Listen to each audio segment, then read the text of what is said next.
Assalamualaikum warahmatullahi wabarakatuh. Perkenalkan, saya Puji, CPNS dari Sekretariat Jenderal Dewan Nasional Kawasan Ekonomi Khusus.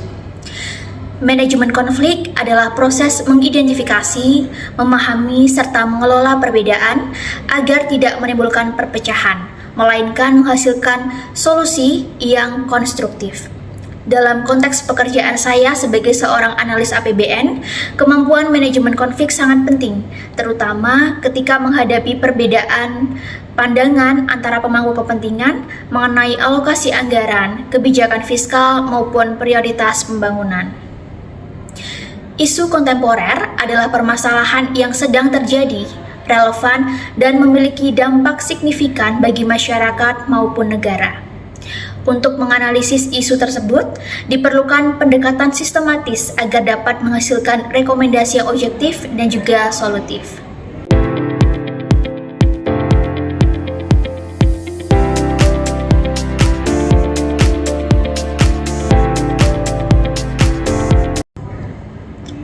Tahapan yang saya pelajari, yang pertama adalah identifikasi isu. Tahap awal adalah mengenai isu yang berkembang.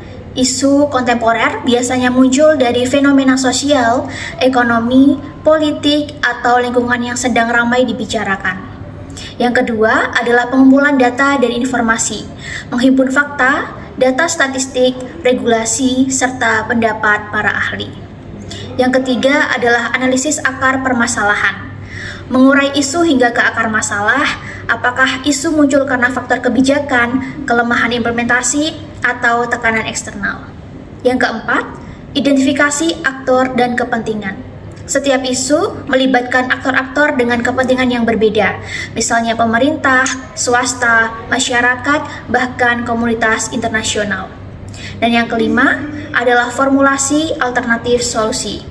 Setelah akar masalah dan kepentingan dipahami, tahap selanjutnya adalah menyusun alternatif solusi yang realistis dan implementatif.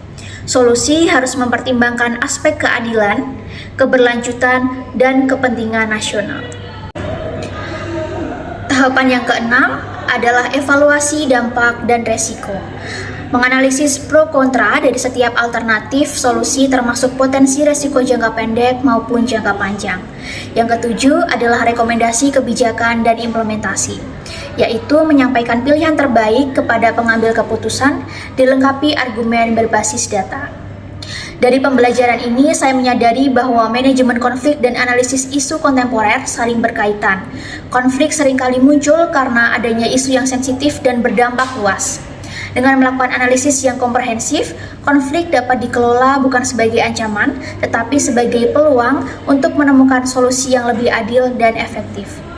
Sebagai analis APBN, saya belajar bahwa yang pertama, konflik kepentingan dalam alokasi anggaran harus dikelola dengan pendekatan analitis dan komunikatif. Yang kedua, analisis isu kontemporer harus berfokus pada data, fakta, dan kepentingan nasional agar rekomendasi yang diberikan tidak hanya solutif, tetapi juga menjaga stabilitas bangsa.